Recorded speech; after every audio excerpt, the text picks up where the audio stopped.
আবাসন, শ্রম ও সীমান্ত সুরক্ষা আইন লঙ্ঘনের অভিযোগে সৌদি আরবে 22,000-এর বেশি প্রবাসীকে গ্রেপ্তার করেছে দেশটির আইন শৃঙ্খলা বাহিনী। রোববার সৌদির স্বরাষ্ট্র মন্ত্রণালয়ের এক বিবৃতিতে এই তথ্য জানানো হয়। হঠাৎ এমন ধরপাকড়ের আতঙ্ক ছড়িয়ে পড়েছে বাংলাদেশিদের মাঝেও। বিবৃতিতে বলা হয়েছে, গত 31 জুলাই থেকে 6 আগস্ট পর্যন্ত সৌদি আরবের বিভিন্ন প্রান্তে অভিযান চালিয়ে 22,072 জন প্রবাসীকে গ্রেপ্তার করা হয়েছে।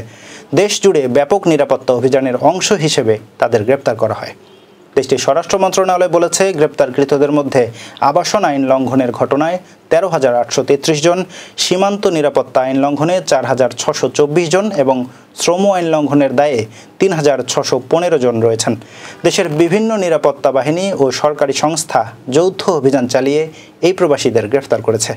এছাড়াও অবৈধভাবে সীমান্ত পেরিয়ে সৌদি আরবে প্রবেশের চেষ্টার সময় 1,640 জন গ্রেপ্তার হয়েছে বলে বিবৃতিতে জানানো হয়েছে। এতে বলা হয়েছে, গ্রেপ্তারকৃতদের মধ্যে ইথিওপিয়ান 64%, ইয়েমেনি 35% এবং অন্যান্য দেশের 1% নাগরিক রয়েছেন।